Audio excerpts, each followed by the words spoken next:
ఆధ్యాత్మికతకు అంతులేని రహస్యాలకు మన దేశం పుట్టిల్లు. అలాంటి మిస్టరీ దేవాలయాలు మన దేశంలో ఎన్నో ఉన్నాయి. వాటిల్లో కేరళలోని అలప్పుజ జిల్లాలోని హరిపాడులో పాములతో నిండిన మన్నారశాల శ్రీ నాగరాజ దేవాలయం.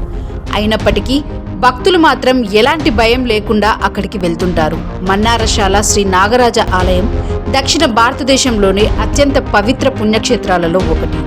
ఇది సర్పారాధనకు ప్రసిద్ధి చెందిన ఆలయం. కేరళలోని మన్నారశాల శ్రీ నాగరాజ ఆలయం ఇతర భారీ రాతి దేవాలయాల మాదిరిగా కాకుండా మట్టితో చేసింది. దట్టమైన అడవి మధ్యలో ఈ దేవాలయం ఉంది. ఇక్కడ దాదాపు 30,000కు పైగా సర్ప విగ్రహాలు కనిపిస్తాయి. అంతేకాదు ఈ ఆలయం 3,000 ఏళ్లకు పైగా పురాతనమైంది.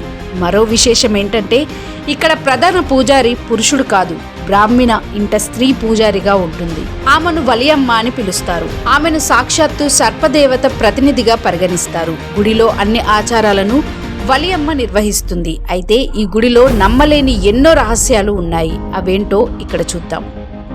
జానపద కథలు, పురాణాల ప్రకారం విష్ణు అవతారమైన పరశురాముడు సముద్రం నుంచి కేరళను ఏర్పరిచారు.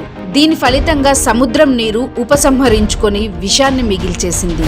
నేల చేదుగా మారి వృక్షాలు లేకుండా ఎడారిగా మారింది. దీంతో నిస్సహాయంగా భూమిని కాపాడమని పరశురాముడు నాగదేవతను నాగులను ప్రార్థించాడు. నాగులు అతనిపై జాలిపడి భూమిని శుభ్రపరచడానికి దండుగా వచ్చి విషాన్ని తమలోకి తీసుకున్నాయి. ఆ రోజు నుండి కేరళ భూమి మళ్లీ సారవంతమైంది. కానీ నాగులు ఆ విషాన్ని శాశ్వతంగా మోయడంతో కృతజ్ఞతా చిహ్నంగా పరశురాముడు నాగుల రాజు అయిన నాగరాజు కోసం ఓ ఆలయాన్ని నిర్మించి ఆ దేశ ప్రజలు ఎల్లప్పుడూ నాగులను రక్షకులుగా పూజిస్తామని వాగ్దానం చేశాడు. ఆ వాగ్దానం మేరకు ఇప్పటికీ ఇక్కడ నాగులను పూజిస్తున్నారు. ఈ దేవాలయం దారులు వేలాది రాతి నాగులతో నిండి ఉంది. ఇక్కడికి వచ్చే భక్తులు తమ కోరికలు తీరితే ప్రతిగా రాతి నాగుల విగ్రహాలను ఇక్కడికి తీసుకొచ్చి ఉంచుతారు.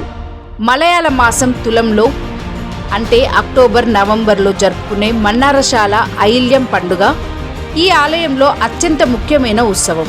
వలియమ్మ సర్ప విగ్రహాలను అడవిలో ఊరేగింపుగా తీసుకెళ్తుంది. ఈ ఉత్సవాలకు వేలాది మంది భక్తులు దేశవ్యాప్తంగా తరలివస్తుంటారు. ఉత్సవాల సమయంలో అక్కడ వీచే గాలి పసుపు, గంధం, కర్పూరం సువాసనతో నిండిపోతుంది. ఇక్కడి దేవాలయంలో ఉండే నాగరాజు విగ్రహం పెరుగుతూ ఉంటుంది. పురాణాల ప్రకారం ఈ విగ్రహం రాతితోనో లోహంతోనో ఈ విగ్రహం తయారు చేయలేదు. కొన్ని రహస్య ద్రవ్యాలతో ఈ విగ్రహాన్ని తయారు చేశారు. ప్రతి తరంలో ఆలయ రక్షకులు నాగరాజు విగ్రహం పెరుగుతూ ఉండడం గమనిస్తున్నారు. సైంటిస్టుల దృష్టి ఈ విగ్రహంపై నిలిచినప్పటికీ ఇక్కడ పరిశోధనలు చేయడానికి మాత్రం ఎవరిని అనుమతించలేదు. ఎవరైనా విగ్రహాన్ని ముట్టుకుంటే నాగరాజు శక్తికి ఆటంకం కలిగి విధ్వంసం సృష్టిస్తుందని అక్కడి స్థానికులు నమ్ముతారు. నాగరాజు విగ్రహం లోపల ఏదో పెరుగుతుంది. అయితే అది మానవ నిర్మితం మాత్రం కాదు. 30,000 రాతి నాగుల విగ్రహాలకు ఇక్కడ ఎవరు ఉంచారనేది కూడా మిస్టరీగానే మారింది. అయితే అక్కడి స్థానికులు ఎవరు ఈ విగ్రహాలను శుభ్రం చేయరు. వాటికవే శుభ్రం చేసుకుంటాయని స్థానికులు చెప్తారు. ఇక్కడ పూజలు చేసే వలియమ్మ ఒంటరిగా మాత్రమే పూజలు చేస్తుంది. ఆమె పూజ చేసే సమయంలో ఎవ్వరికీ దేవాలయంలోకి అనుమతి ఉండదు. వలియమ్మ తన జీవితకాలమంతా ఆలయంలో ఒంటరిగా మెడిటేషన్ చేస్తూ అక్కడి సర్పాల స్వరాలను వింటూ ఆమె మరణం తర్వాత ఆమె మృతదేహాన్ని ఆలయంలోనే ఉంచి ప్రార్థనలు చేసి ఆ తర్వాత ఖననం చేస్తారు. ఆ తర్వాత బ్రాహ్మణ ఇంటికి చెందిన మరో మహిళ వలియమ్మగా మారుతుంది. వీరిని సర్పరాజే ఎన్నుకుంటాడని నమ్మకం. పిల్లలు లేని మహిళలు ఇక్కడికి వచ్చి నాగరాజుకు మొక్కితే వారికి సంతానం కలుగుతుందట.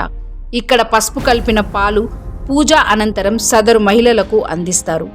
ఆ పాలు తాగిన తర్వాత తమ ఇంటికి వెళ్ళాక భారీ సైజులో ఉండే పెద్ద నాగుపాము వారి ఇంటికి వచ్చి ఆశీర్వాదం ఇస్తుందట.